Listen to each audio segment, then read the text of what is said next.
Hello. So welcome back to the class. Today we are going to discuss about flange sections.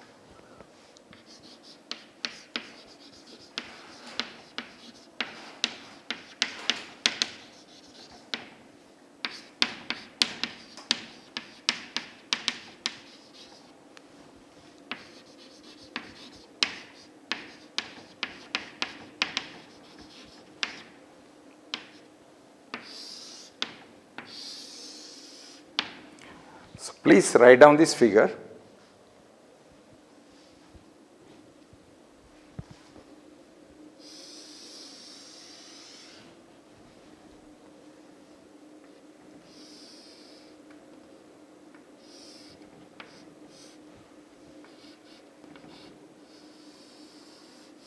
This is a beam and floor system.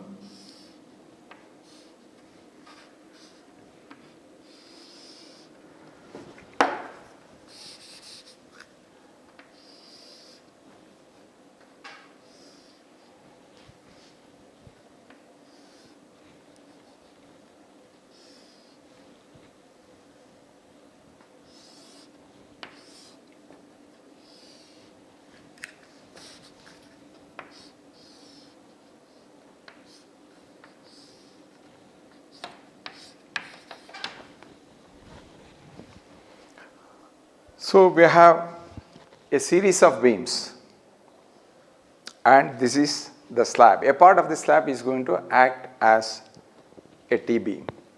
Okay? That is, a part of the slab is going to act as a part of the T-beam.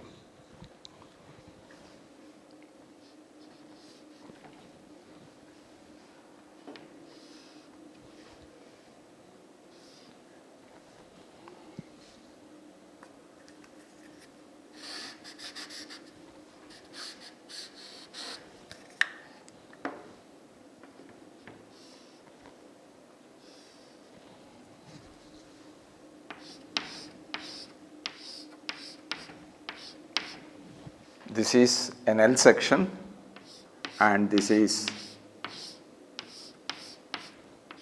a T section. Okay, T section happens in intermediate beams. At the end beams, there is going to be L section action. This is the breadth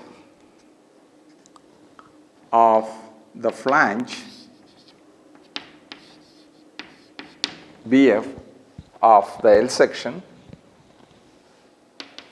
and this is again B suffix F for the T section. This is the thickness of the flange or depth of the flange. Basically, this is the thickness of the slab and that is going to be the depth of the flange. So this is BW, breadth of the web, and this is also the breadth of the web.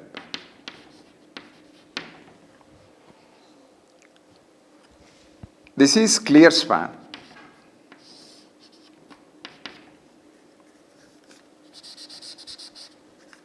Not span, clear spacing.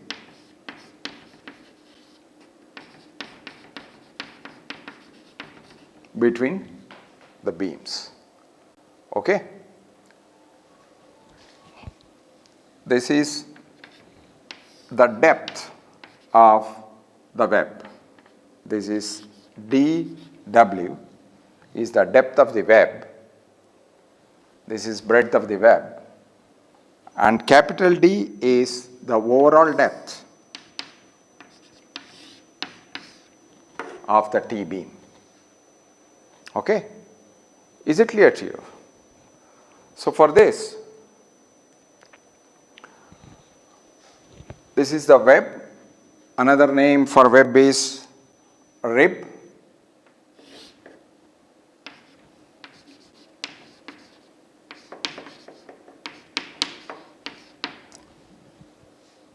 Okay, and this is again the clear spacing between beams. So I am going to call this as clear spacing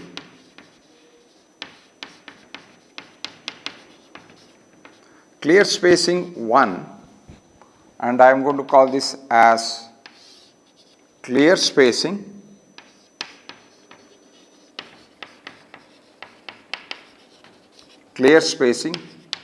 2. Okay, this is the detail. Okay, please write down this figure. This is called the L beam,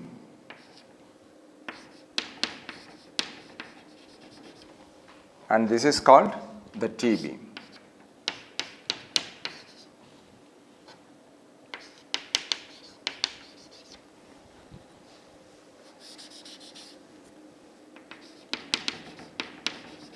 This is called the T beam. Okay? So, is this clear to you?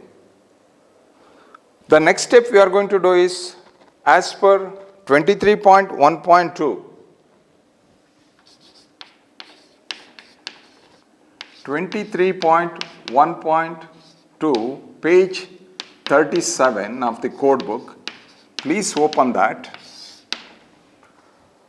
So we need to find out, the first thing we need to do is, in the design of fatigue section, we need to find out the breadth of the flange. So breadth of the flange is given by LO by 6 plus breadth of the web plus 6 times the thickness of the flange, that is this one. Basically, that is the thickness of the slab. So this is for a T section.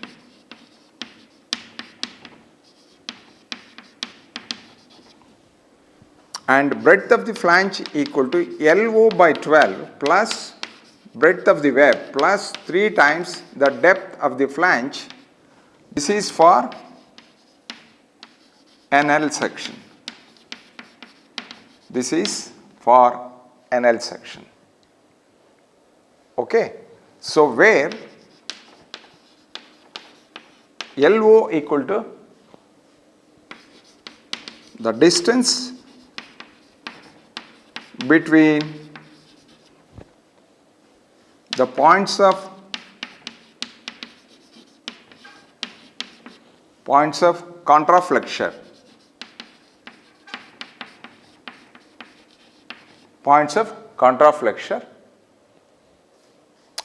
and for a simply supported beam,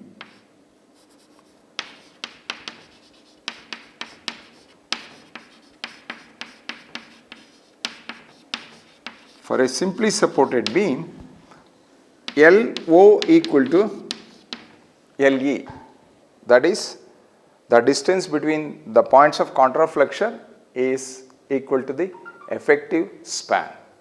So what it means is, say for example, if we take a fixed beam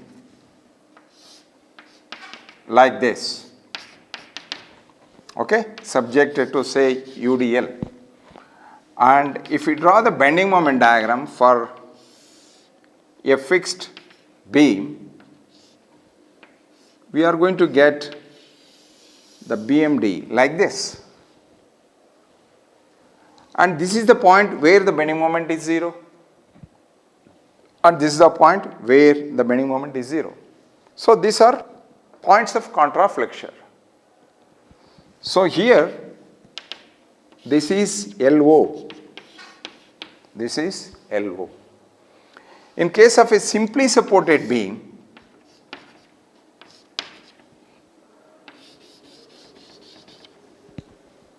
okay, if this is LE, effective span, if we draw the bending moment diagram, so we are going to get the bending moment diagram like this. Where do we get the points of 0 bending moment? That is at the support. So in this case, LE equal to LO. Is it clear to you?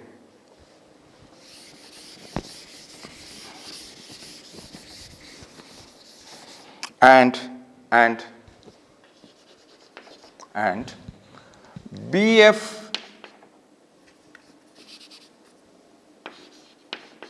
should not exceed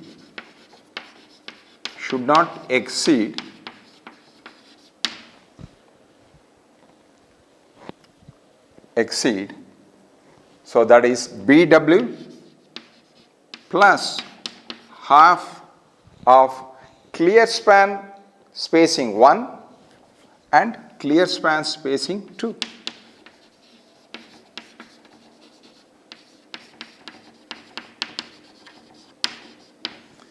Plus,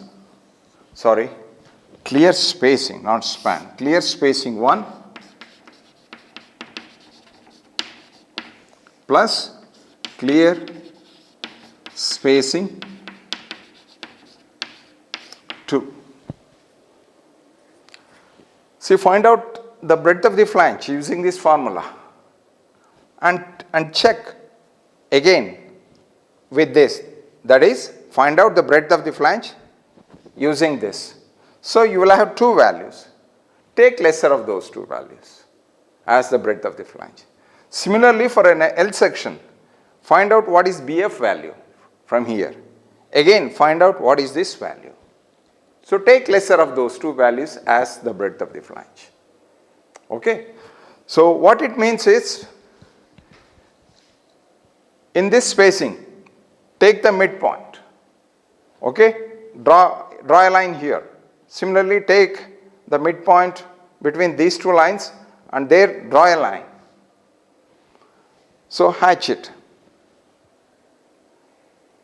In case this BF calculated based on this equation goes beyond those 2 points, then we must restrict the breadth of flange to this, that is according to this. As I said, take breadth of the flange equal to lesser of those two values. Is it clear to you? So let us go with the thumb rule.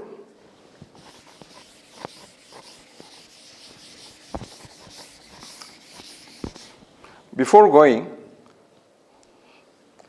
so thickness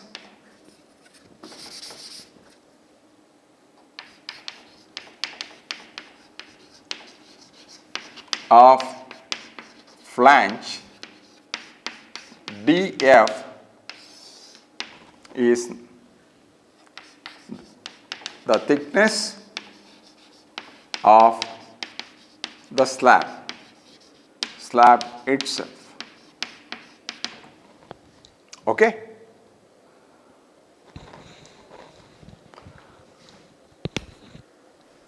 So we have covered everything here.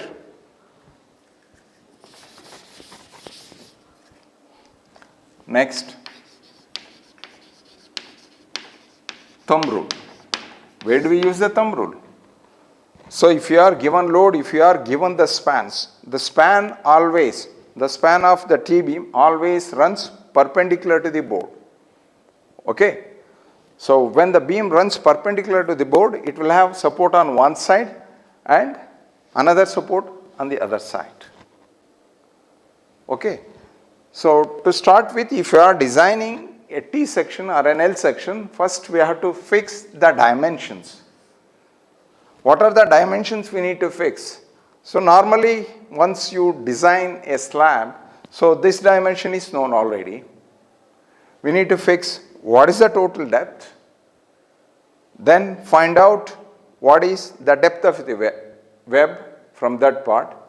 So this is called web or rib, and find out what is the width of the web. Okay. So once you have those things, then we are going to go further and design the section. Is it clear to you? So coming back to thumb rule. So overall depth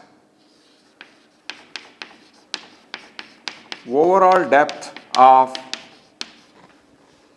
the beam, what is the overall depth of the beam? As per thumb rule, that is 1/15 of the span to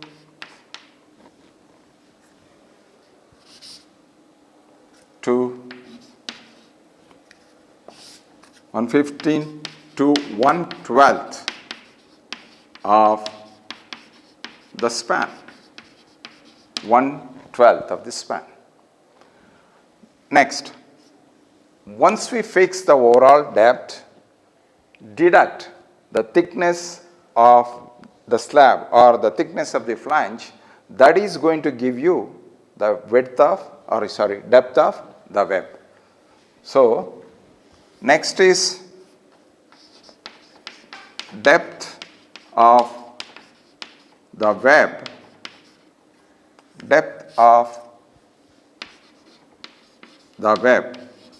dW equal to overall depth minus the thickness of the flange. Next comes the width of the web, and the width of the web is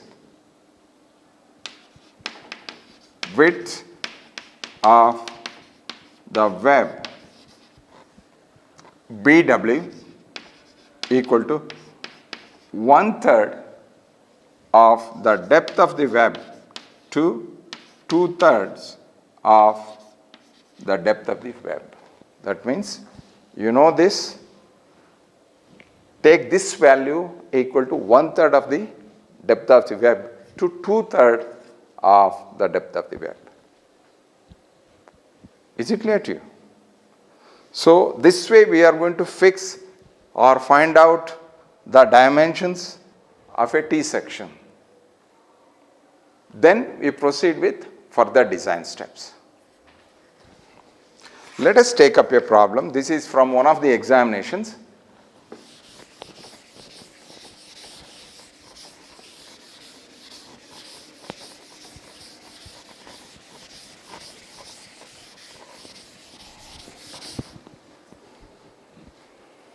The problem goes like this. Please write down. A T-beam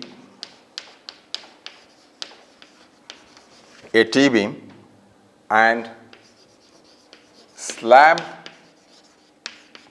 floor system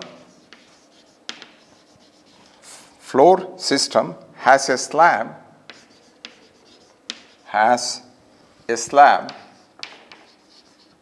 125 millimeter thick, spanning between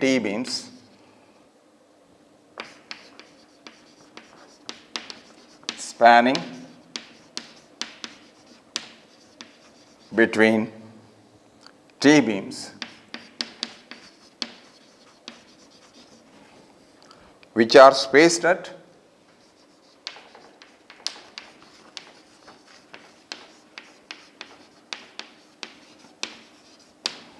which are spaced at 3.5 meters apart.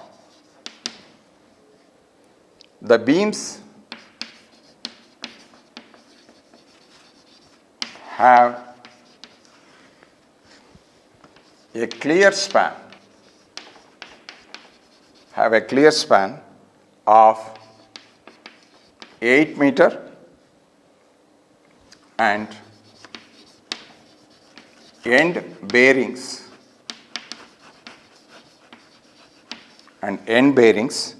are 300 millimeter walls.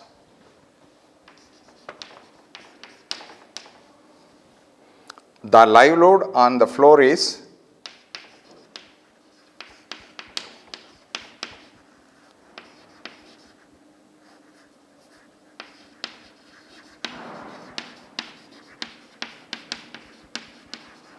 on the floor is 4 kilonewton per meter square, and floor finish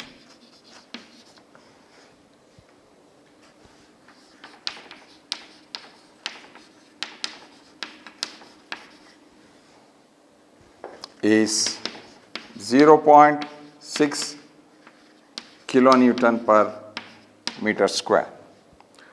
Design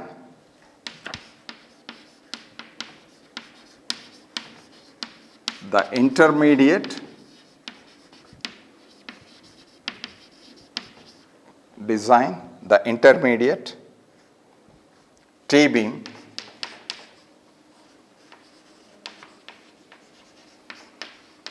for flexure and shear.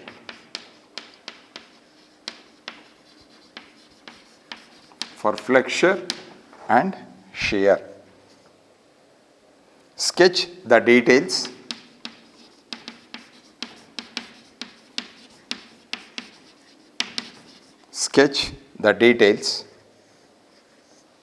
of reinforcement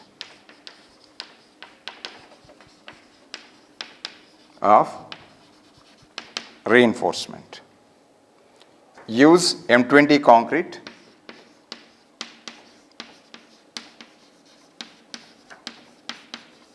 and Fe415 steel.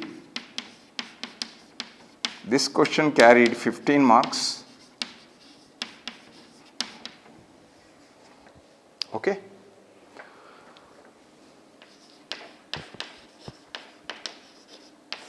Solution.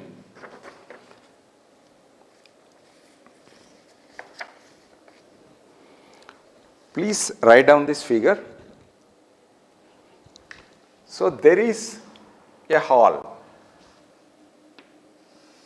and the length of the hall is not given, but it doesn't matter, we don't need it. So what I am writing is the plan.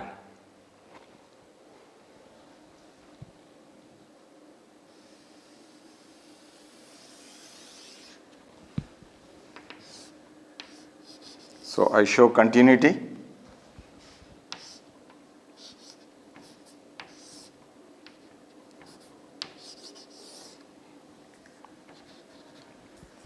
Okay, here is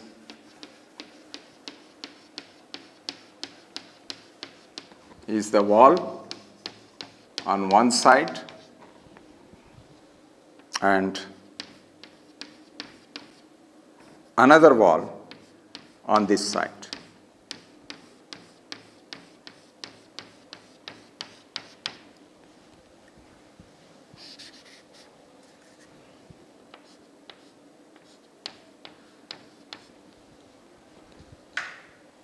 Interior dimension, that is the clear span, is 8 meter. This is 8 meter. And it says it is bearings are 300 millimeter. That means the thickness of the walls or the thickness of the supports is 300 millimeter.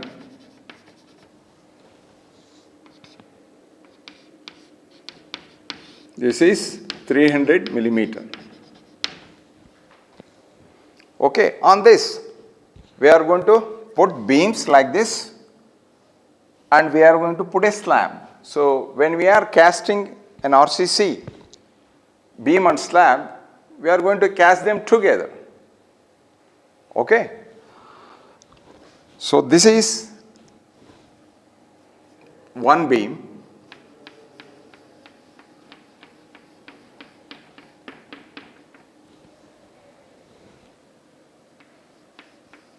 The width of the beam is still unknown.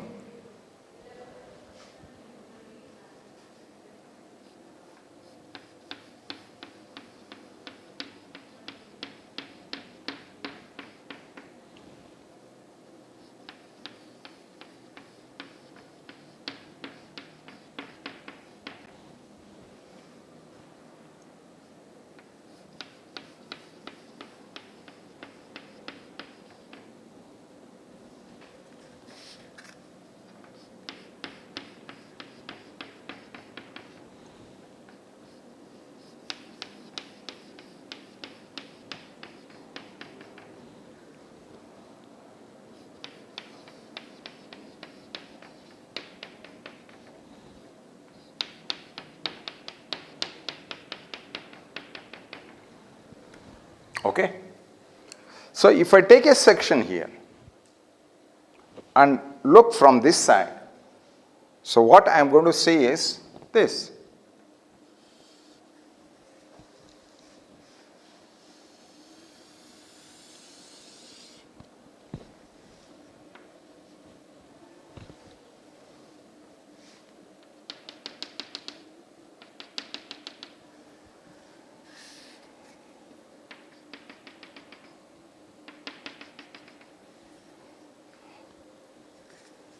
So let me use the color chalk piece for this.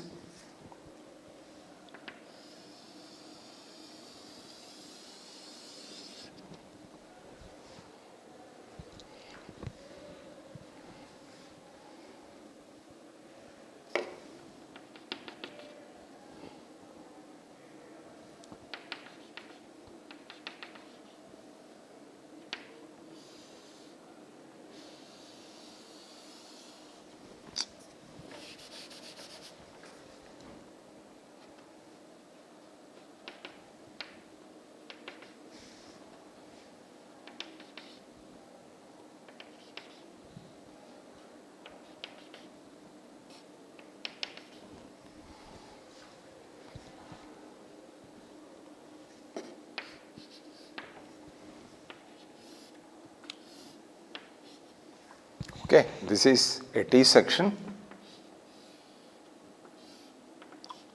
Another one.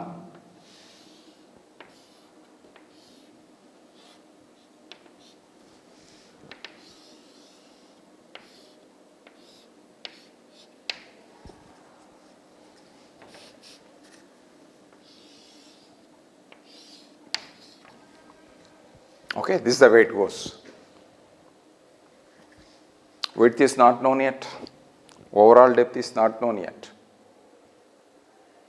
Okay. What is the spacing between beams? So the beams are spaced 3.5 meter apart.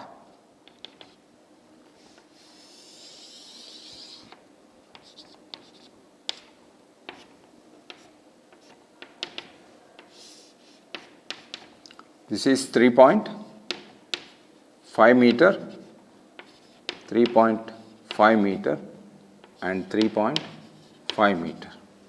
So when you look from the top, so this is going to be center to center 3.5 meter and 3.5 meter,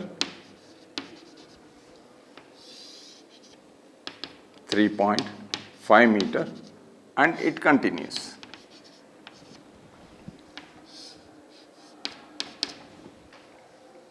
Okay. So with this in mind, let me go through the problem. It says a T-beam and slab force system. Yes, it is a floor system consisting of this slab and the beam. Okay. Of system has a slab 125 millimeter thick. That is, this is 125 millimeter thick. That serves as the thickness of the flange, 125 millimeter. Thick spanning between T-beams which are spaced at 3.5 meter apart. So what is the spacing of T-beams? T-beams are spaced 3.5 meter apart. Is it clear to you? The beams have a clear span of 8 meter. That means if this is the beam, so this beam has a clear span of 8 meter. That is the distance measured from the inside face of the support to the inside face of the support on the other side. That is 8 meter. Okay. And end bearings are 300 millimeter walls.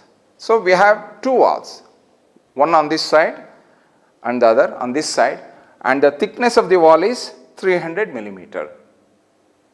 Okay. So, wall thickness or bearing thickness is 300 millimeter.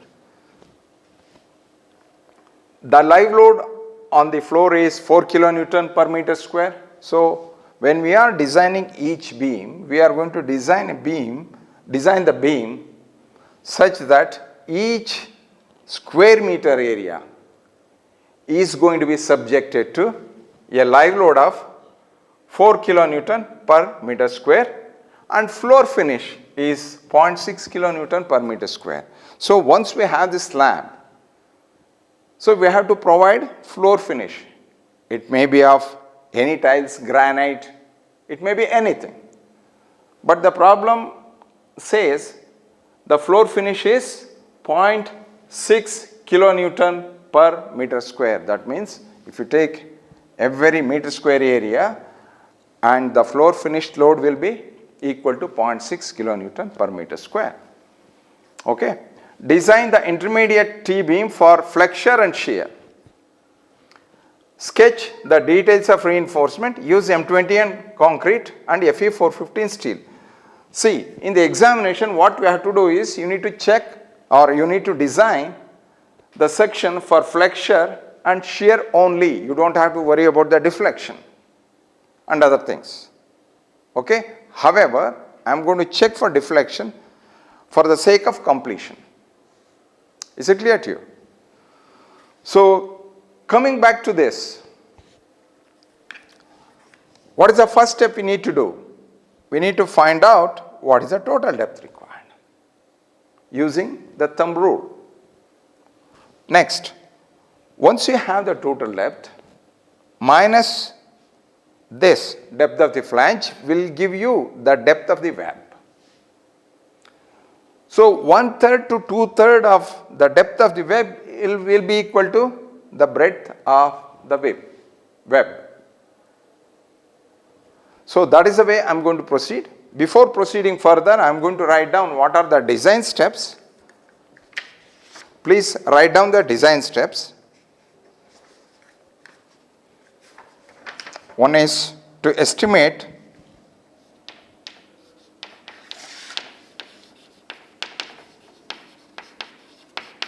the dimensions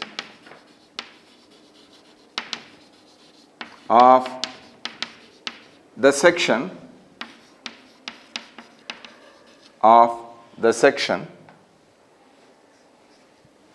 Next, to calculate the design bending moment and design bending moment MUD, that is M suffix UD, and design shear force VUD. Okay. So, to calculate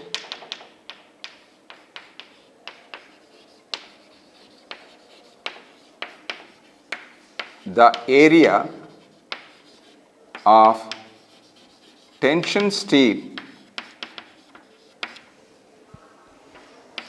AST required. Next is to check for shear or to design for shear. To check for shear, to check for deflection, and finally to show reinforcement,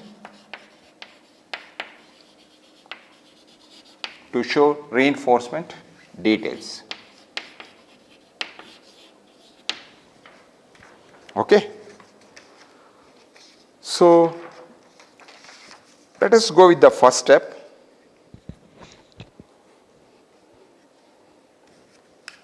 First step is to estimate the dimensions of the section.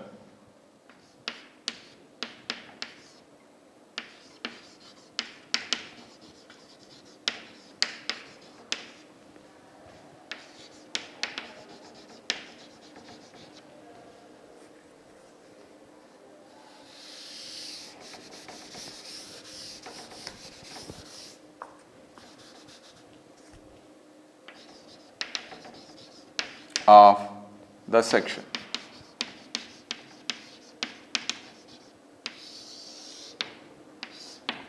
Under that, A, overall depth,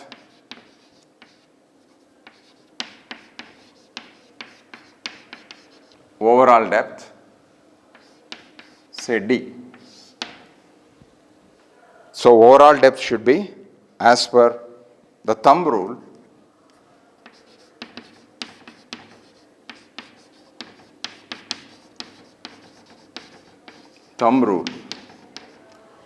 overall depth is 1/15 of the span. So again, here if you want, you can take clear span or center to center distance. So it hardly makes difference, because after all, whatever thumb rule we are following, so that can be changed. There is no hard and fast rule that we have to stick to that. So, but generally we are going to stick to that. Sometimes we may have to violate depending on other conditions, okay, shear, deflection, etc. So as I said, this is 8 meter inside dimension, wall thickness is 300 and 300. So center to center distance between the supports is 8.3 meter. So that is 150 millimeter on this side. This is 300, again half of it is 150 millimeter. That is equal to 0.15 meter. So 8 plus 0.15 plus 0.15, that is 8.3 meter, and that is the value I am going to make use of to find out the overall depth. So 1/15 of this span equal to 1/15 of 8,300, that is equal to 553 millimeter to 1/12 of the span. That is 1/12, 8,300, that is equal to 693 millimeter. Okay. So we can pick up any one of the values between these two. So let us consider the overall depth capital D equal to 600 millimeter. Is it clear to you? Next, once this is over, what is the next one? We need to find out what is the depth of the web, that is small dw, d suffix w, later on breadth of the web, that is small b suffix w. So overall depth d is over. Next is depth of the web or the depth of the rib, dw, that is dw equal to overall thickness, overall depth of the beam minus the depth of the flange. This is the depth of the flange. That is nothing but the thickness of the floor, which is 125 millimeter. That is already given, 125 millimeter thick. So D is 600 minus 125, that is equal to 475 millimeter. That is the depth of the web.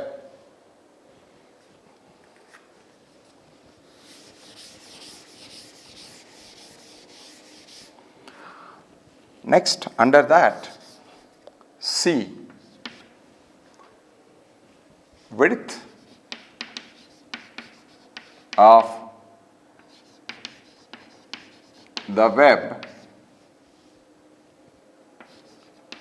BW. So width of the web is given by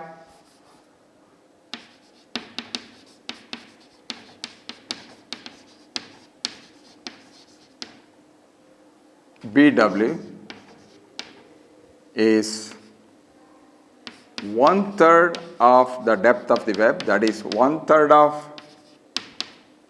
475, that is equal to 158 millimeter to 2/3 of the depth of the web, that is 2/3 of 475, that is equal to 317 millimeter. So you can pick up a value between these two. So here what I do is I am going to take the breadth of the web equal to 250 millimeter. Therefore, let us provide BW equal to 250 millimeter. So now the sectional dimensions are fixed. The sectional dimensions of this one, the sizes, not the section dimensions, the sizes of the beams are fixed. Section dimensions not fixed yet because we need to find out what is the effective width of the flange. Okay? So then only we can say all the section dimensions of the beam are fixed. After this, D equal to width of the flange, that is the effective width of the flange. If you open page number 37 of the code book, okay, so effective width of the flange BF, so I am going to write effective width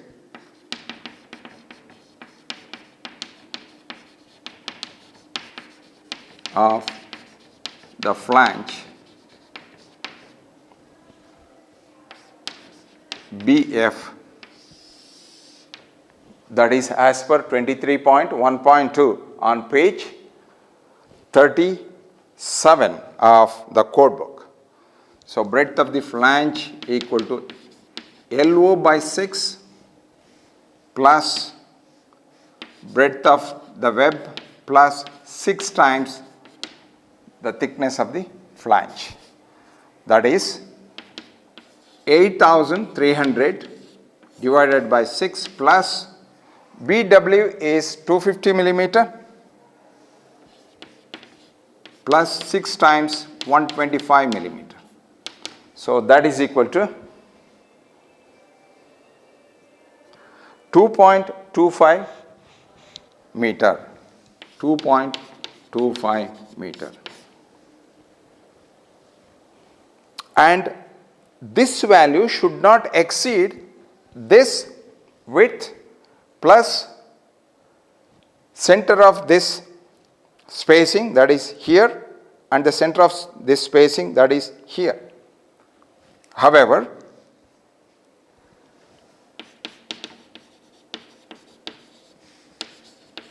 BF should not exceed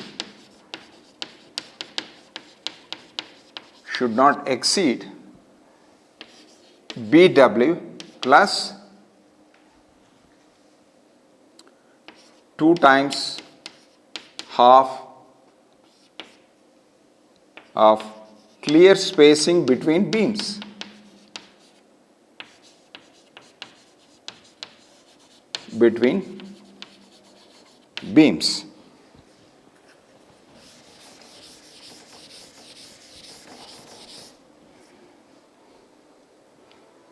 That is equal to 250 plus 2 times half of this 3.5 meter, that is 3,500 meter, that is 3,500 minus the width of the flange 250. okay, that is equal to 3500 millimeters. Okay. So take lesser of these two values, that is nothing but 3.5 meter. Okay, here everything in millimeter, and finally when I am putting the value, I am putting the value in meters. So we have these two values. So as I said, take lesser of those two values as the breadth of the flange. Therefore, breadth of the flange BF equal to 2.25 meter. Now we know all the details about the T section. That is, please write down this figure.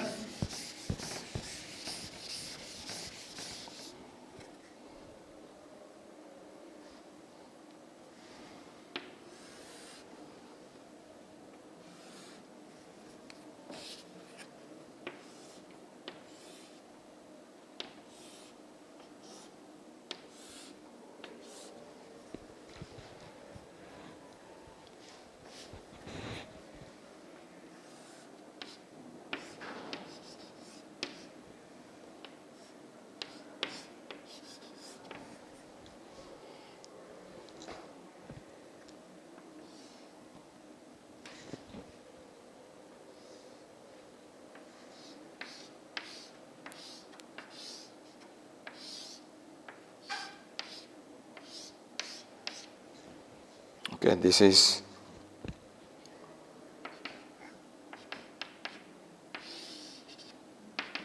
(2,250 millimeter).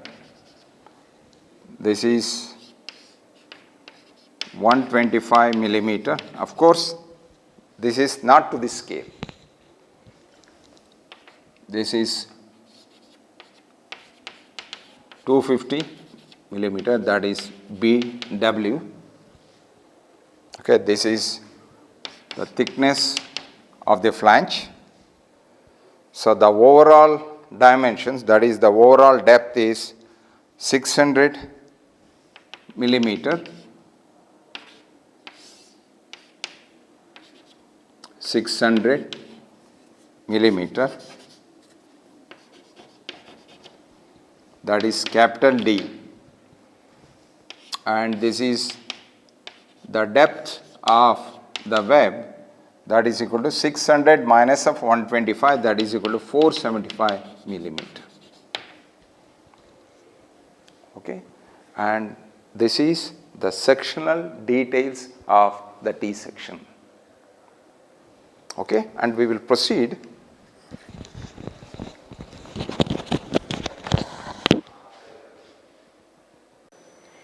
Hello, and the next step is to calculate the design bending moment, to calculate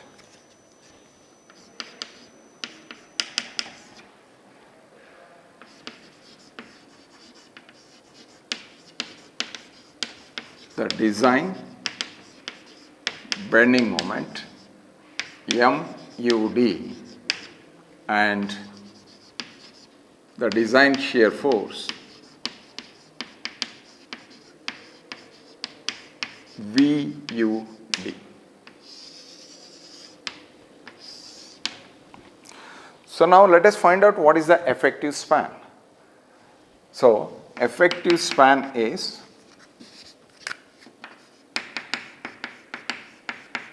lesser of the following two cases.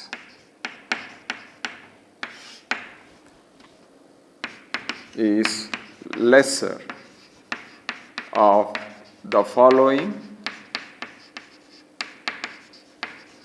two cases. So before going further on this, first let us find out what is the effective depth. So we know the overall depth, that was 600 millimeter. So let us assume let us assume 20 mm dia bars, or don't assume, let us provide 20 mm dia bars with 8 mm dia stirrups. 8 mm dia stirrups with 20 mm clear cover,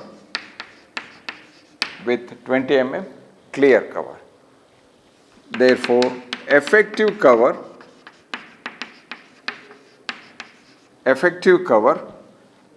equal to clear cover plus diameter of these stirrups plus half the diameter of the bar. Okay? So that is equal to 38 millimeter. Therefore, effective depth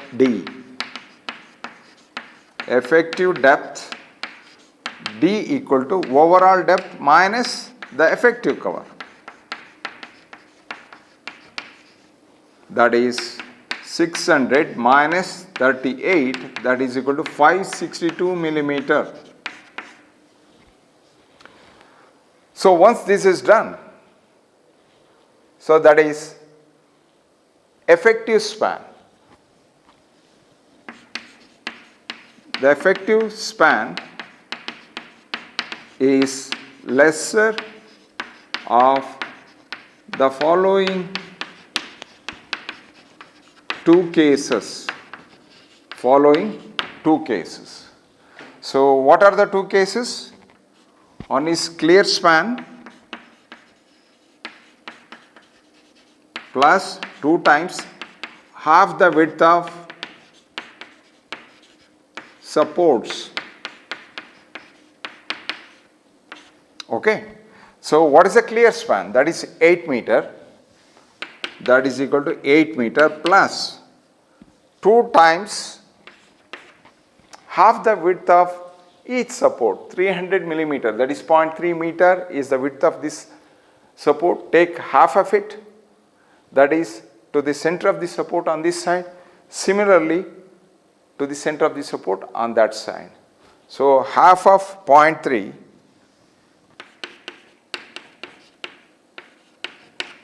2 times, because we have 2 supports. So that is equal to 8.3 meter. Okay. Next, clear span plus 1 effective depth, or effective depth, that is equal to clear span is 8 meter plus effective depth is 562 millimeter from here, that is 0.562 meter, that is equal to 8.562 meter is the span. So lesser of these two values is the effective span. Therefore, effective span LE equal to 8.3 meter. Okay. Next we will go with the calculation of loads. So please write this down.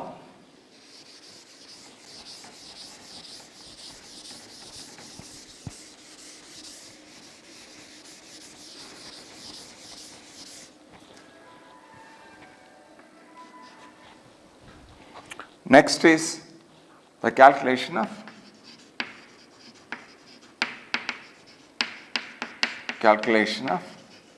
loads. So in the problem it is given that the live load on the floor is 4 kilonewton per meter square and also 0.6 kilonewton per meter square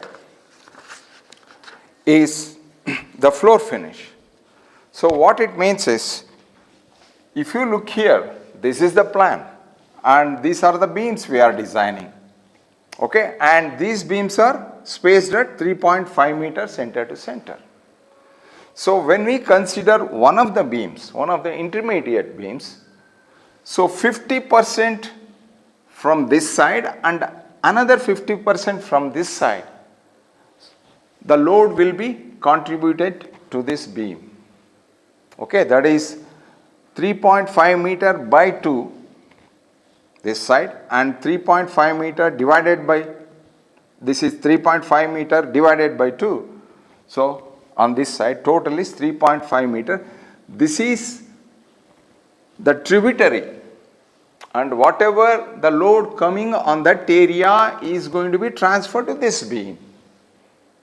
So we need to calculate what is the load coming. So for that, so what we do is, if you look at the problem, what is the live load given? Live load is given as 4 kilonewton per meter square. If this is 1 meter and this is 1 meter, 1 meter, so load on this area is 4 kilonewton. Okay, so if you multiply this value by this width, so that is going to give us this load.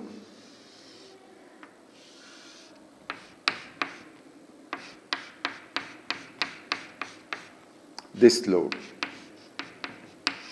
This is 1 meter width. Okay.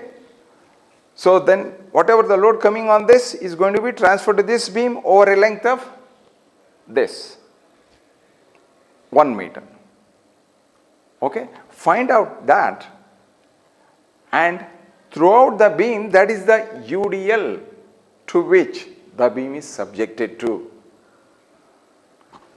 So if I write that, that is live load equal to 4 kilonewton per meter square, okay, and over this width, that is 3.5, that is equal to 14 kilonewton per meter. That means along this span, so we have a load of 14 kilonewton per meter. Okay. Floor finish, again it is given as 0.6 kilonewton per meter square multiplied by 3.5, that is equal to 2.1 kilonewton per meter. Okay. Next, what is the self weight of this slab? Self weight of the slab equal to, that is this width multiplied by the thickness of the slab, that is 3.5 multiplied by 0.125.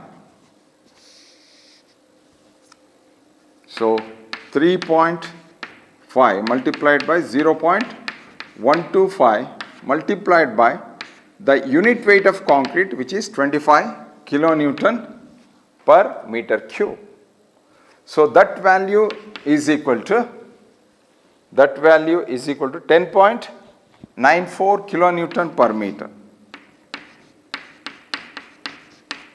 10.94 kilonewton per meter. I am going to move this to this place, 2.91 kilonewton per meter, and this is 14 kilonewton per meter.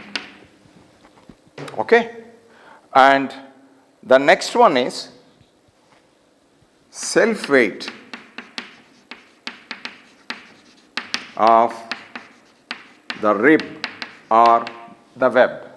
So the slab is over, we need to consider this. So that is 0.250 is the width in meter multiplied by 0.475 is the depth of the rib multiplied by unit weight of RCC, that is 25 kilonewton per meter cube. So, we are going to get this value equal to 2.97 kilonewton per meter. Therefore, total service load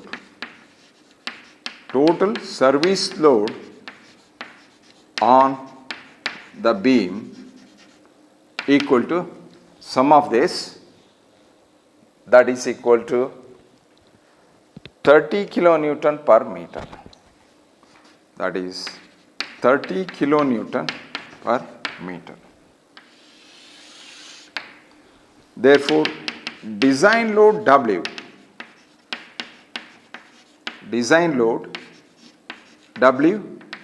WUD equal to this 30 kilonewton per meter multiplied by 1.5 load factor, that is 1.5 multiplied by 30, that is equal to 45 kilonewton per meter.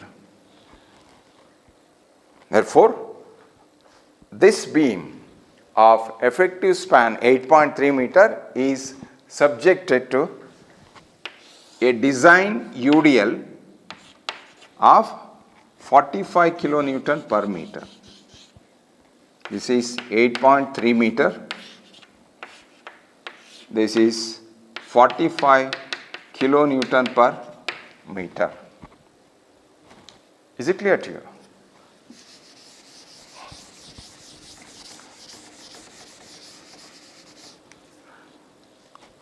Therefore, design bending moment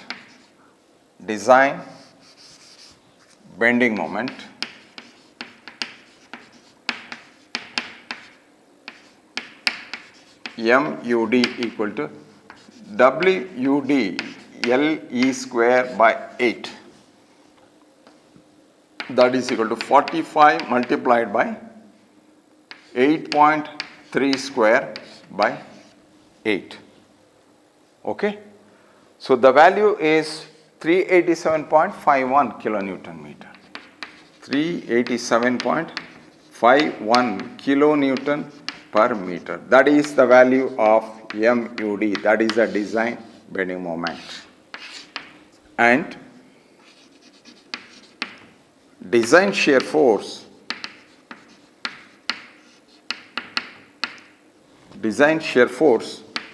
VUD equal to WUD LE by 2, that is equal to, so 45 multiplied by 8.3 divided by 2, that is VUD equal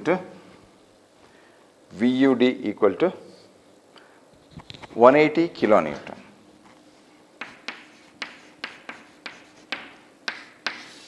Okay, we calculated the design bending moment and the design shear force. So, this completes step number 2, and the next is to calculate the area of tension steel AST required.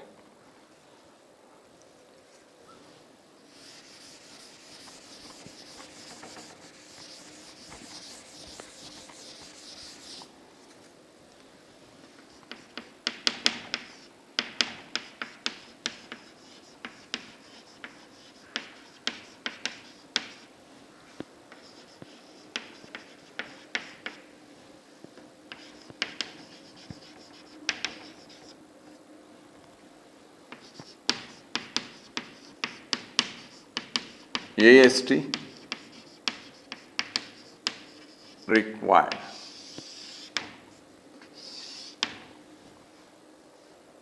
Okay. So, let us assume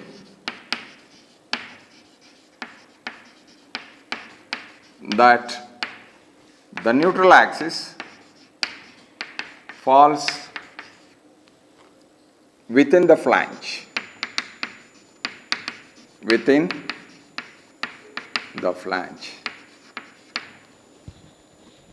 That means neutral axis is falling somewhere here. Then the section acts as a rectangular section with the width BF equal to 2250 millimeter. That is the breadth of the flange. Okay. Therefore, we can treat the section as a rectangular section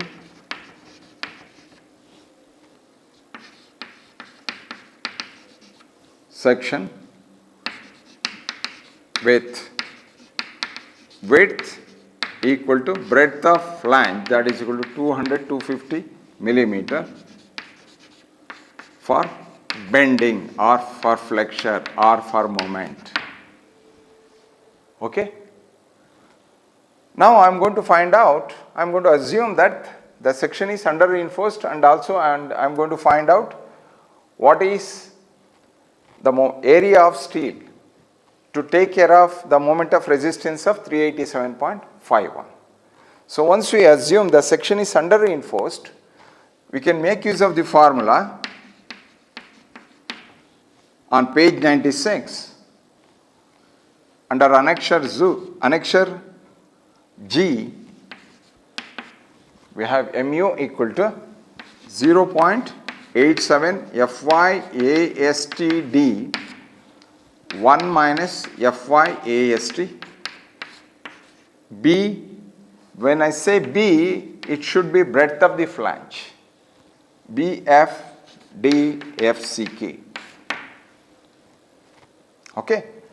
In case of mu, I am going to substitute the value of MUD. Okay. Therefore, 387.51 into 10 to the power of 6 equal to 0.87. Fy is 415 to AST. D is 562. 1 minus 415 AST divided by BF is 2250 multiplied by 562 multiplied by 20. That is the concrete value. So on further simplification,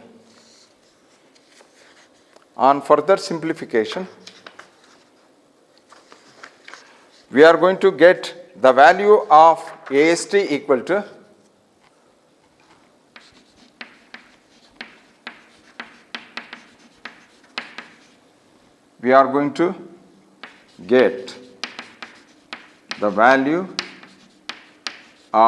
AST equal to 1975 millimeter square. Okay. So that is the area of steel after solving this equation. If you look here, let us assume that the neutral axis falls within the flange. We assume that, but we have to make sure that whatever we assume is correct. So for that, what I do is, by using 1.1c, G 1.1c, page 96, by equating total compression to total tension, we get B XU 0.36 FCK B D. Okay. So of course I can cancel this and this. So by substituting these values, all the values in this equation, I am going to get 0.87 into 415 into 1975 divided by 0.36. FCK is 20 and B is the breadth of the flange, which is 2250. Therefore, XU equal to 44 millimeter. 44 millimeter. So that means this is 125 millimeter thick and the neutral axis falls at a depth of 44 millimeter from the compression edge. That means whatever assumption we made initially that the neutral axis falling within the flange was correct. Okay? So this is 125 millimeter. This is the depth of the flange. Therefore, okay. Is it clear to you? So next,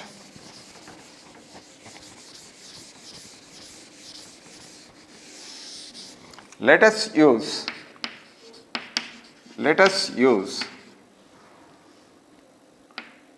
20 mm dia bars. Therefore, number of bars equal to, so 1975 is the total area of tension steel required divided by the area of each bar, that is equal to 6.3 say 7. Therefore, we shall provide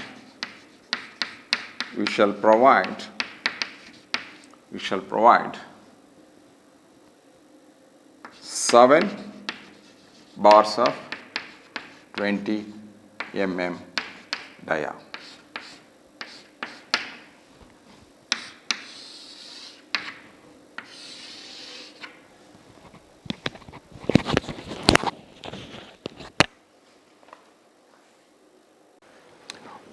Hello.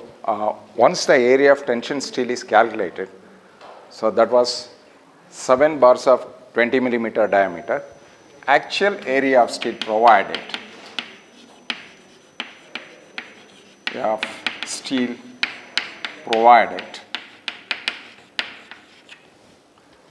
equal to 7 times pi by 4 into 20 square, that is equal to 2199 millimeter square.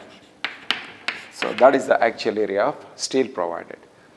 So check for AST minimum.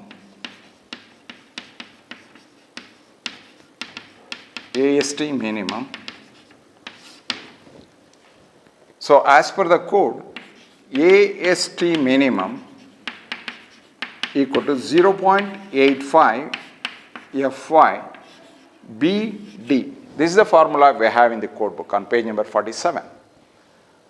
Because it is a T section, instead of B, we are going to write BW. That is, we are going to take the width of the web portion to check for the AST minimum.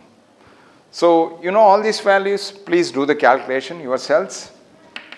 Next, when we go for AST maximum, as per the code, that is 0.04 BD, capital D, that is the overall depth. In case of small b, I am going to write BW. Okay, once you check these values, this value should fall between this and this. Okay? So once this is done, the next step is the curtailment of steel.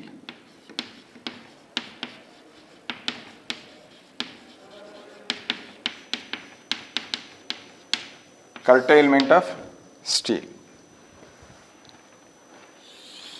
I am going to write only half the beam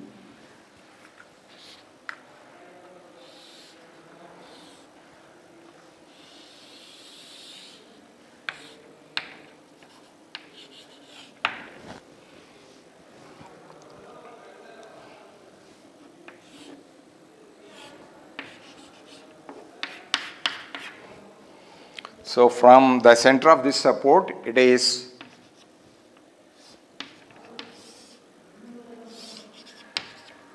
8.3 meter, and we are providing 7 bars. Okay. See, if I take a cross section here, so I am going to see this.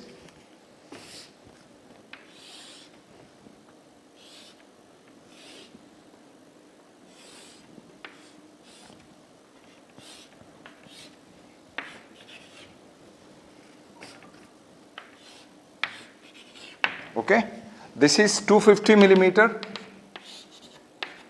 that is the breadth of the web.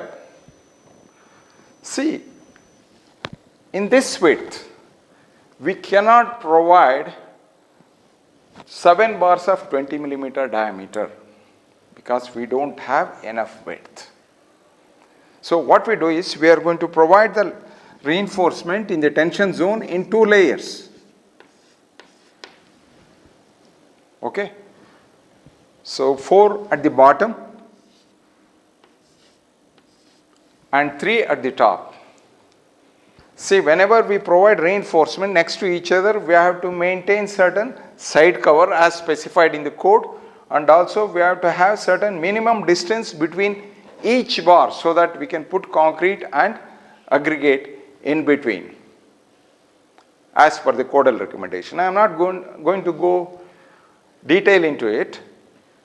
So when we provide the reinforcement here in 2 layers, then the location of the centroid shifts of this area. Location of the centroid of the steel area changes. As a result, the effective depth changes. So it is not going to be 38 millimeter anymore, it is going to be different from that.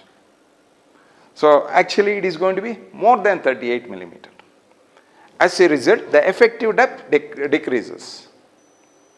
As a result, we may need little bit extra steel. Is it clear to you? However, I am not going to consider that part. I am going to ignore and I am going to proceed with the design by taking 562 millimeter as the effective depth, even though there is some little bit of error is there on unsafer side, but that is okay. The reason is the actual area of steel required as per the calculation was 1975, that is 1975 millimeter square. Once we provided 7 bars of 20 millimeter diameter square, the actual area of steel we provided was 2199. That was more than adequate to take care of the moment due to the change in effective depth, that is due to decrease in the effective depth. Okay. So these are the 2 layers. So bottom reinforcement is going to continue like this, and the top reinforcement we have like this. And I am going to curtail the top reinforcement. Of course, we provide reinforcement, total reinforcement, where we get maximum bending moment, that is at the midsection. So as we move towards the support, so the bending moment reduces. As a result, we can reduce the number of bars. Okay, here I am cutting down the top 3 bars at certain distance from the support. So where exactly we need to cut the bar? That is the question. So if this is the effective depth, that is 8.3 meter,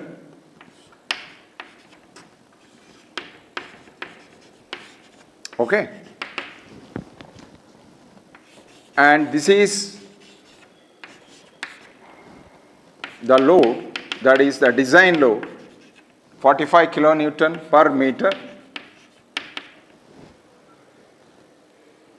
So the maximum bending moment is 387.51 kilonewton meter. So that calculation we have done already, and we are cutting 3 bars at the top. So what is the corresponding moment of resistance we can expect for those 4 bars? We need to find out. So let us curtail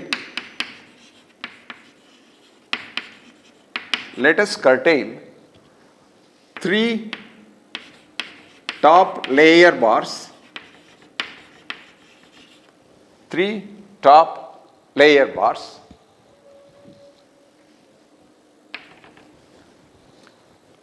Therefore, moment of resistance of the remaining 4 bars equal to 4 by 7 multiplied by 387.51. Okay, this is the maximum design bending moment. Okay, so total 7 bars, 4 bars, we are continuing. We need to find out, so what is the expected moment of resistance of those 4 bars? That is 221.43 kilonewton meter. Okay. So if I draw the BMD for this, I am going to get Bmd diagram, that is bending moment diagram, like this. So of course, at the support 186.75 kilonewton is the reaction. Okay, and at certain section, at a distance of x from the support, we have a bending moment value equal to 221.43. So we need to find out what is the distance x. Once you find out the distance x, that is the point, that is the theoretical point wherein you can cut the 3 bars. That is the top 3 bars. Okay. So let x be the distance from the center of the support where we can curtail. Curtail means end. So we can end 3 top bars. Okay. Therefore, bending moment at section XX, okay, if I call this as section XX,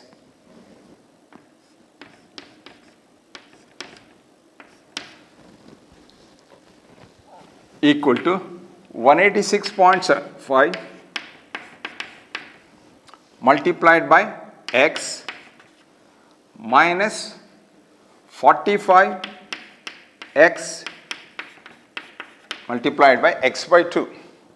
So for bending moment at section XX, I am going to substitute this value because theoretically we have 4 bars at that section. So that is 221.43 multiplied by 10 to the power of 6. Okay. And so this is kilonewton, this is meter. So let us maintain this as meter. Okay, 186.75x minus 22.5x square. After simplification,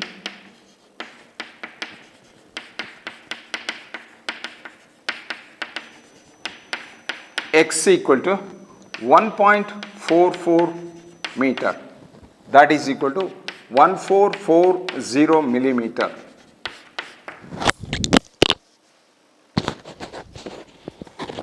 Okay. So this is a theoretical cutoff point, that is at a distance of this, that is x equal to 1440 millimeter, we can cut 3 bars. However, we are going to continue the bars as per the codal recommendation for a distance equal to 12 times dr1 effective depth, whichever is greater. So, however, we are going to extend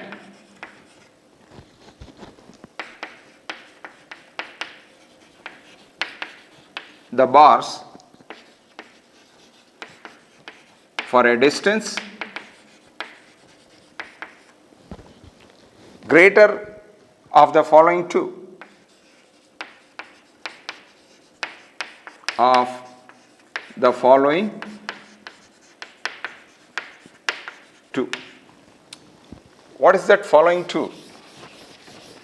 12 times the diameter of the bar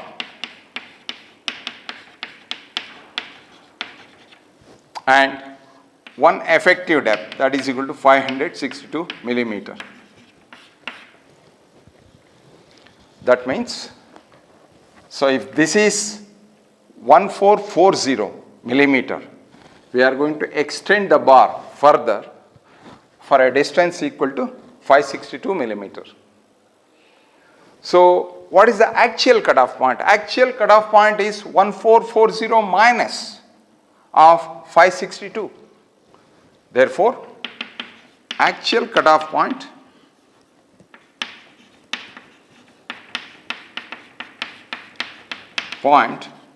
equal to theoretical cutoff point from the center of the support minus one effective depth equal to 878 millimeter. Okay, we can actually cut the bars from the center of the support at a distance of 878 millimeter. If you want, you can extend this 3 millimeter further and you can make this 875 millimeter. Nobody is going to go and cut exactly for 878 millimeter. However, 878 millimeter. However, 875 millimeter is a whole number. Okay. So I am going to extend that to 875 millimeter. Okay, that is the actual cutoff point. So is this clear to you? Once this is done, we are going to go for development length.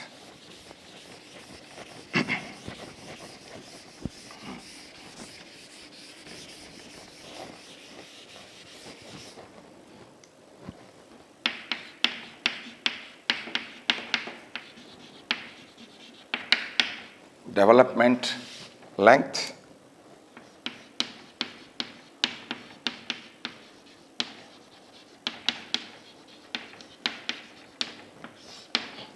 We have development length is LD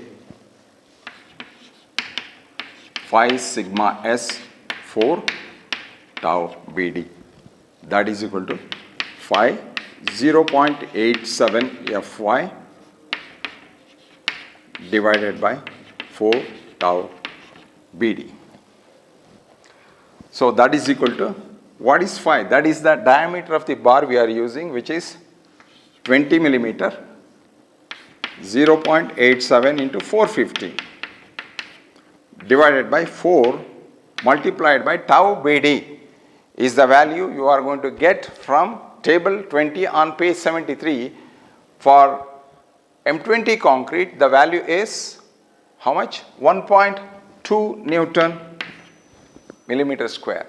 Because it is a deformed bar, we are going to increase this value by 60%. Therefore, it is 1.6 multiplied by 1.2. That is equal to 940 millimeter. Okay. Therefore, LD by 3 equal to 940 by 3, that is equal to say 315 millimeter. That is 314 millimeter. I say 315 millimeter. So what it means is, so from the face of the support, we have to extend the bar into the support for a distance, extend each bar for a distance of at least equal to 315 millimeter. So what is the width of the support? That is, the thickness of the wall is 300 millimeter. If I give 40 mm, sorry, not 40 mm, say 35 mm as side cover, So 300 minus of 35 mm side cover, 265 millimeter. Is it not? That is the width of the support we are left with to extend the bar. But we need to extend 315 millimeter. So another 50 millimeter is left. So for that what I do is I am going to bend the bar and I am going to extend it further for at least 50 millimeter. Okay, and that takes care of the development length. So is it clear to you? So I am going to extend this for a distance equal to say 265 millimeter, and I am going to bend this bar for at least 50 millimeter. Of course, let me tell you one thing, once you bend the bar, that bending value will differ. I mean, it will increase. Okay, so just I don't want to go into that part in detail and I don't want to complicate it. So if you provide like this, that should be good enough. Is it clear to you?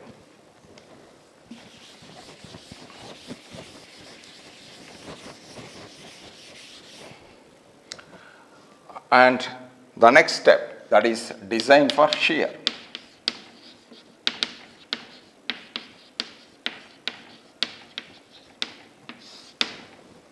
So when you design for shear, you can take the section at a distance of one effective depth from here, you will get some value.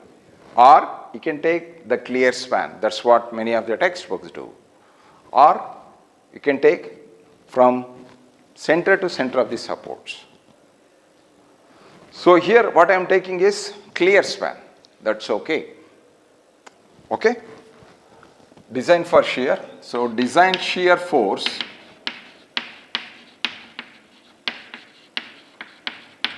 VUD equal to 180 kilonewton. So if you look at this step, that is step 2, I have done calculation for this. Therefore, nominal shear stress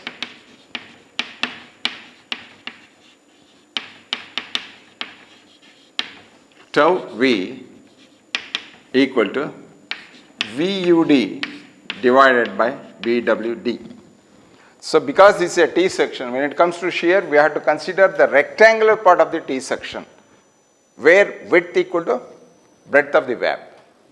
So that is 180 multiplied by 1000, 250 multiplied by 562. Okay? So we are going to get the value. We are going to get the value of shear equal to 1.28 Newton per millimeter square, which is less than 2.8 Newton per millimeter square. This is tau C max value. Okay. So you are going to get this from table 20 on page 73. So tau V is the shear stress developed in concrete due to the design load, and 2.8 is the maximum shear that is allowed in concrete. So therefore, no redesign of the section is needed. Is it clear to you? What next? To calculate the strength of, to calculate the design shear strength,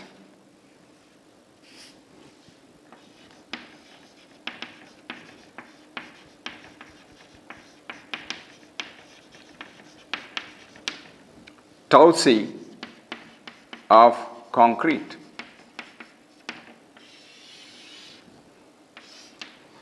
So if you go to table 19 on page 73, okay, depending on the percentage of steel.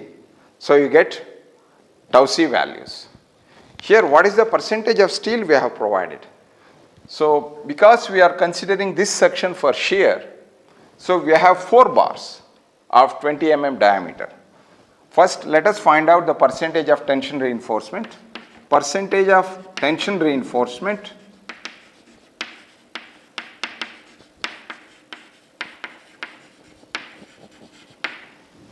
at the support equal to, we have 4 bars divided by the sectional area multiplied by 100, that is equal to 0.89% tension steel at the support. Okay. So if you look at page number 73, table 19, what you see is for AST divided by BD 100, and for percentage of tau c value, that is the design shear strength of concrete in Newton per millimeter square. So for 0.75% of steel, for M20 concrete it is 0.56 Newton per millimeter square. Similarly, for 1% steel, the value is 0.62 Newton per millimeter square. So I don't write this once again, I have written that already. So for 0.89% steel, what is the design shear strength of concrete? Okay, for this we need to find out what is tau c value. Therefore, tau c equal to 0.56 plus 1 minus 0.75, 0.89 minus 0.75 and 0.62 minus 0.56. That is equal to 0.59 Newton per millimeter square. That is the design shear strength of concrete. Okay. Therefore, design shear capacity of concrete is VUC equal to tau c BWD, that is 0.59 250 multiplied by 562. Convert the value into kilonewton by dividing that value by 1000, and we are going to get that value equal to 82.9 kilonewton, 90 kilonewton. Okay. We have VUD equal to VUS plus VUC. So that is whatever the load, design shear force or design shear load to be carried by concrete, and the remaining part should be carried by the steel.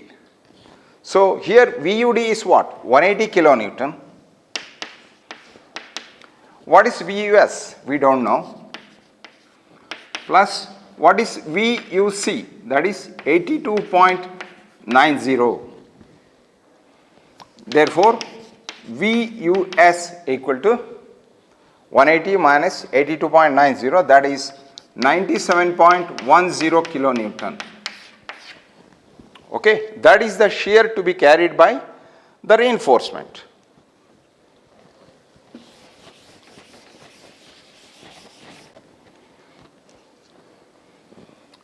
Therefore, let us provide 8 mm dia, two-legged stirrups. Two-legged stirrups. Therefore, spacing of the stirrups SV equal to 0.87 FYASV D divided by VUS. So that is the formula we have in the code book. That is equal to 0.87, FY is 415, ASV is 8 mm dia, two-legged stirrups, D is 562 divided by VUS in Newton, because all these values Newton per millimeter square, D is millimeter. So I am going to substitute this value in Newton. So that is 97.10 multiplied by 1000.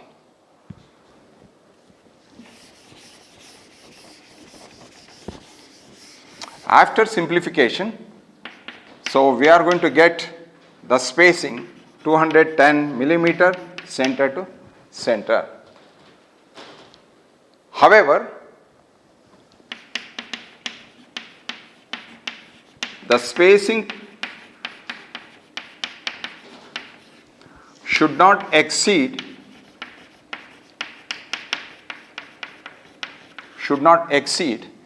the following three.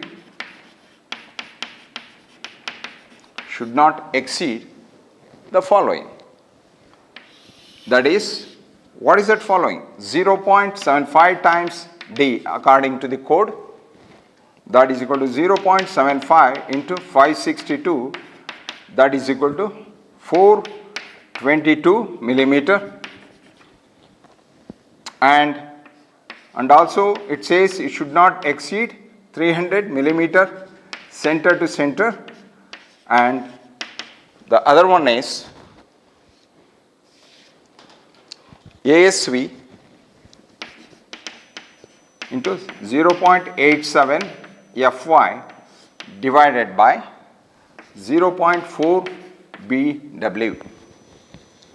So this one, two-legged 8 mm dia stirrups. Okay, multiplied by 0.87 into 415 divided by 0.4, and the breadth of the web is 250, and that value is equal to 363 millimeter center to center.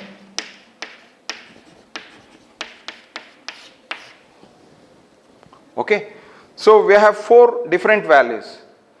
So actual spacing of stirrups according to the calculation, we got 210 millimeter center to center.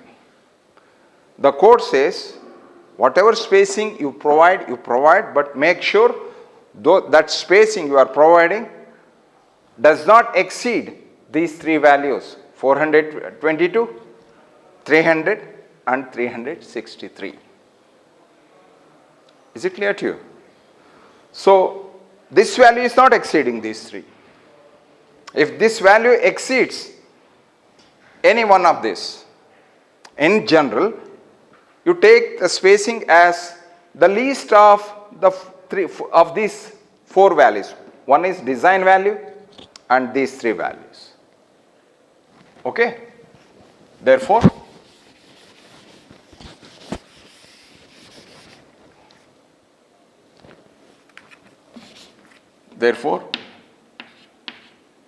we shall provide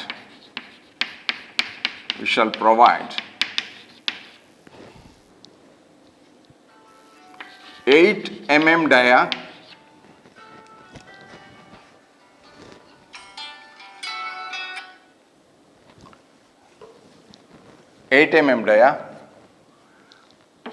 two-legged stirrups. Okay. So we are going to provide this. There is one more thing we can do at 200 millimeter center to center. Okay, if I draw shear force diagram for this, so this is what I am going to get. Okay, this is the shear force diagram. As I move towards the center, the shear force decreases. There you can increase the spacing. Here we are providing 200 millimeter center to center up to certain distance, and in the middle portion for certain length we can increase the spacing even to 300 millimeter center to center. For that you need to do some additional calculation. Okay. So as of now I am not going to do this because it is going to complicate the problem for you guys. Okay. I am going to stop at this point and I simply say provide 2-legged 8 mm dia stirrups at 200 millimeter center to center throughout.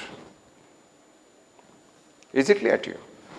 So this completes the design for shear.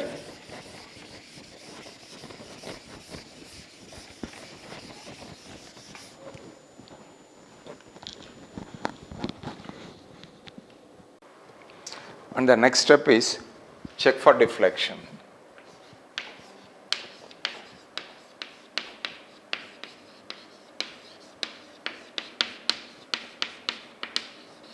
Check for deflection. So for a simply supported beam,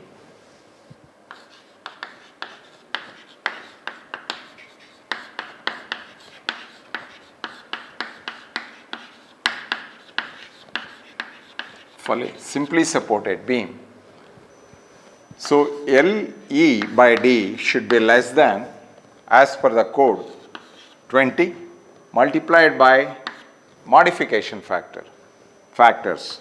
So FT is the modification factor due to presence of tension steel, and FC due to compression steel, and F suffix small f, so modification factor due to the presence due to flange section. So I am going to cancel FC because we don't have any compression steel. That means LE by D should be less than 20 FT and FF. Okay. So the first one is FT. Let us find out what is FT, that is modification factor due to tension steel. So we go according to figure 4 on page 38 of the code book. So for that the first thing we need to do is to find out what is the Fs value. Fs equal to 0.58 Fy, area of tension steel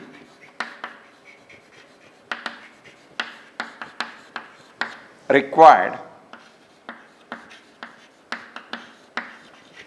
divided by area of tension steel provided. So that is Fs equal to 0.58 into 415. So what is the area of tension steel required? That was 1975, and of course we have provided 7 bars of 20 mm diameter. So for 7 bars the area of cross section is 2199 millimeter square. So Fs value for this equal to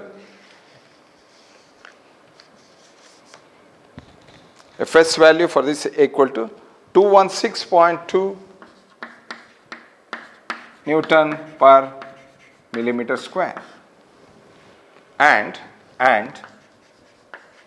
the percentage of tension steel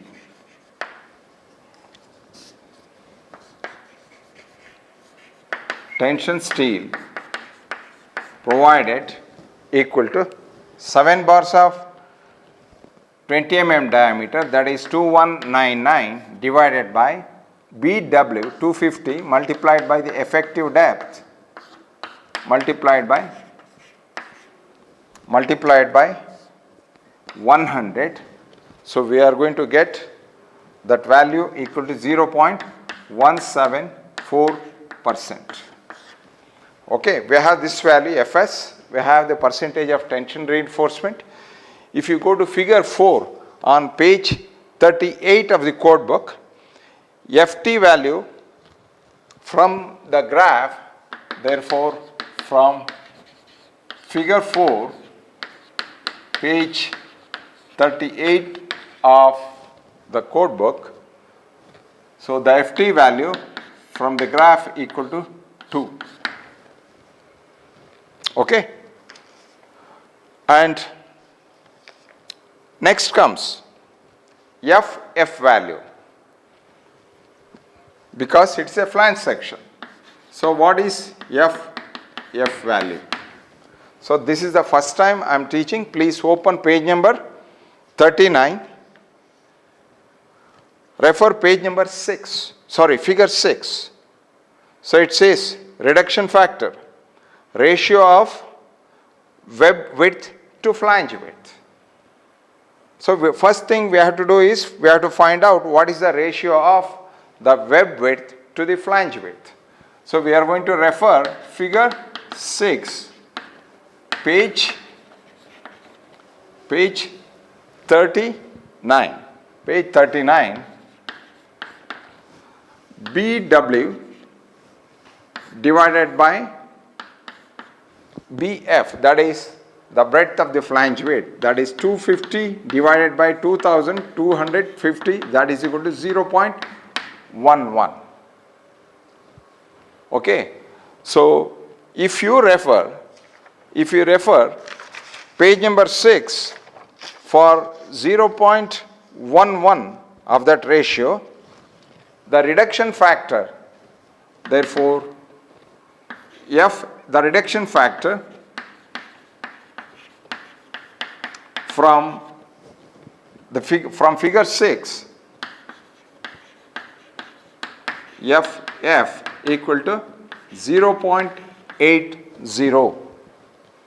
So I am going to substitute these values, that is Ft and Ff, in this equation. Okay, so if I call this equation as equation 1, by substituting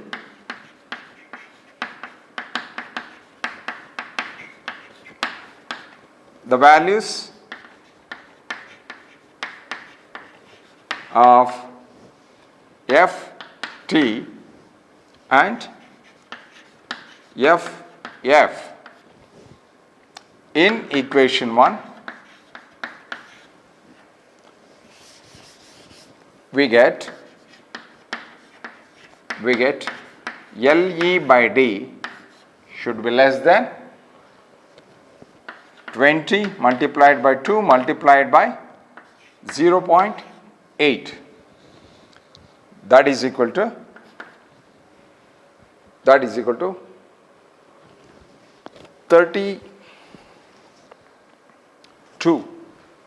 that is 32.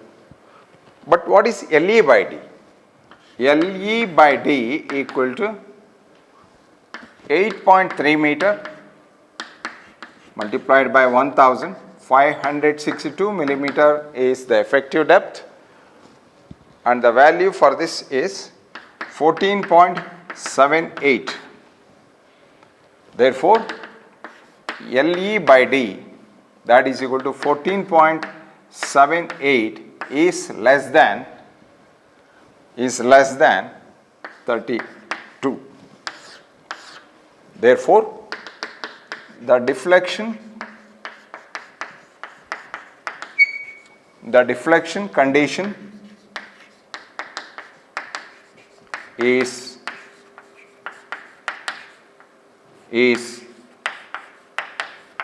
satisfied. Okay, this completes this step, and the final step is Reinforcement details.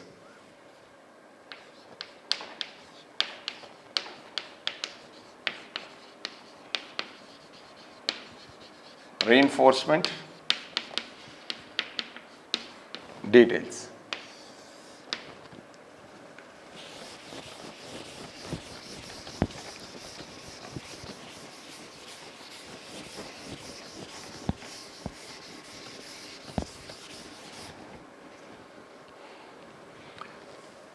So I am going to show only one side of the beam.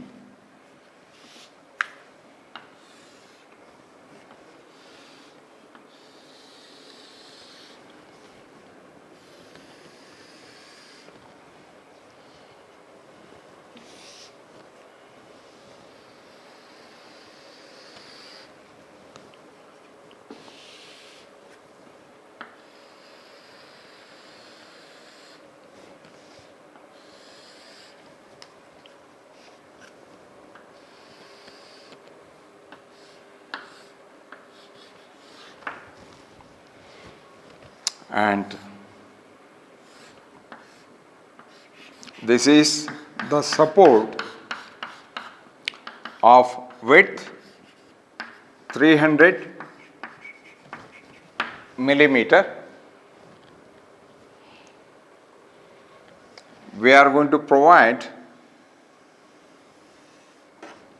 tension reinforcements, 4 bars at the bottom,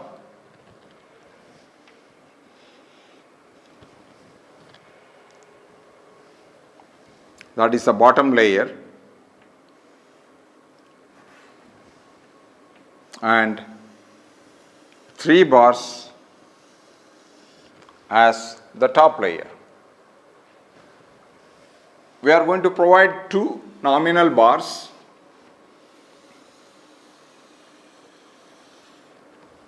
at the top to work as anchor to the stirrups. So if I take a section here and if I take a section here, I am going to see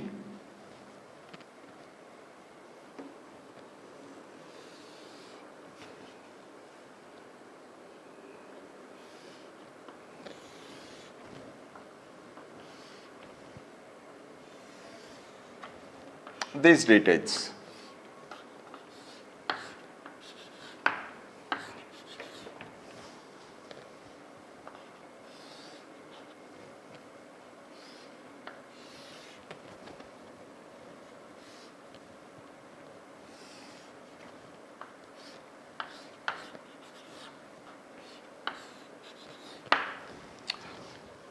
So if I call this as section A, if I call this as section BB, so I am going to call this as section AA, this is section BB. So section AA, you will see 4 bars at the bottom and 3 bars as top layer. Again, these 2 anchor bars to anchor stirrups. So if I consider section BB, I will only see 4 bars, 4 bottom layer bars, because I am curtailing 3 bars.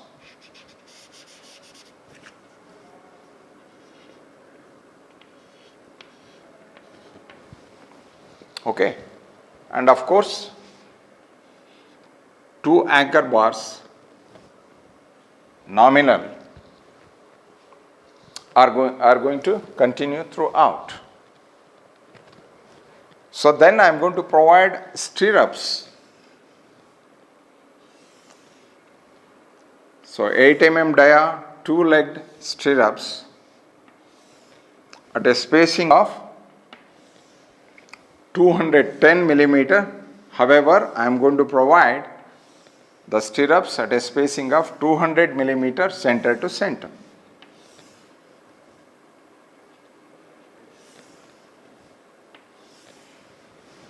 So if I see the stirrups in the cross section, 8 mm dia, 2-legged stirrups.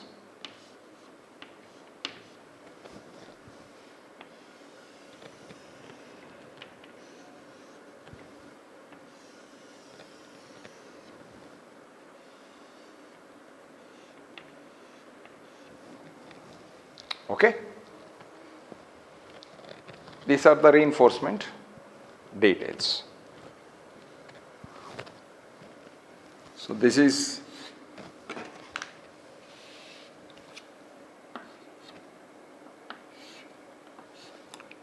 two of 16 mm dia, nominal,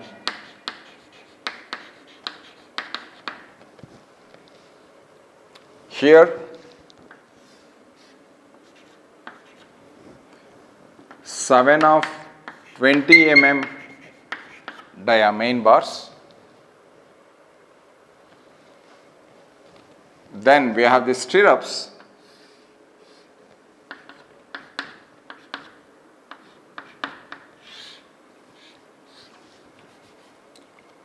eight mm dia,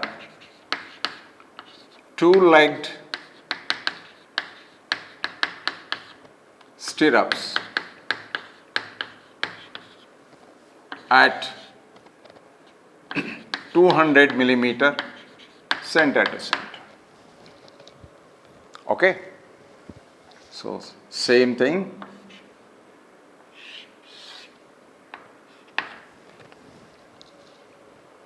So this is 250 millimeter. So overall depth of the beam is 600 millimeter.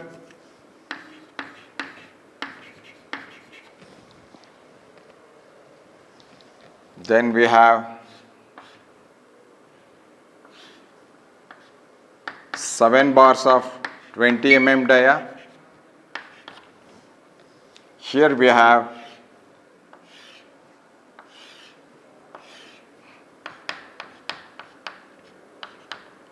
4 bars of 20 mm dia, and the thickness of the flange is 125 millimeter, and the depth of the web, this is width of the web, and the depth of the web is 475 millimeter.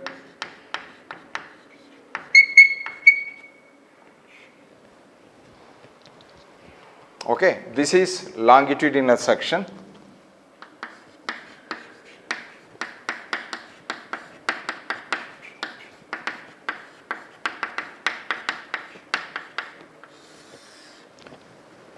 If you remember the curtailment of reinforcement, so theoretically from the center of the support we are curtailing 3 bars of 20 mm diameter at a distance of 1440 millimeter from here to here. However, we extended the 3 bars up to a distance of 12 times the diameter of the bar, or 1 effective depth, whichever is greater. Is it not? So the effective depth was 562. From here to here 1440. So from the center of this support to the theoretical cutoff point of the bars is 1440.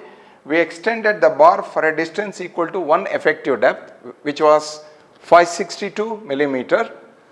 So we are going to get this distance equal to 878 millimeter, but we made it as 875 millimeter from the center of the support. So what is the support width? 300 millimeter. So when this is 300, half of it is excuse me, 150 millimeter. So from the face of the support,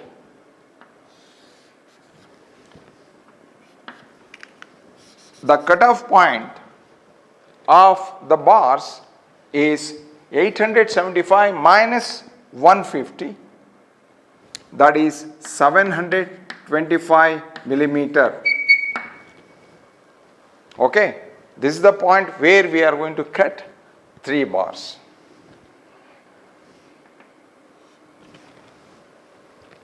Is this clear to you?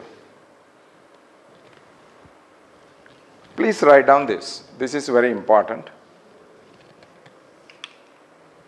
And of course, from the center of the support, the span of the beam is 8,300 millimeter.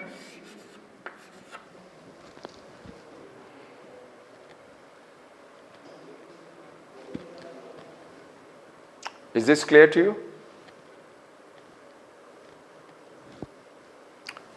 This completes this problem. Thank you.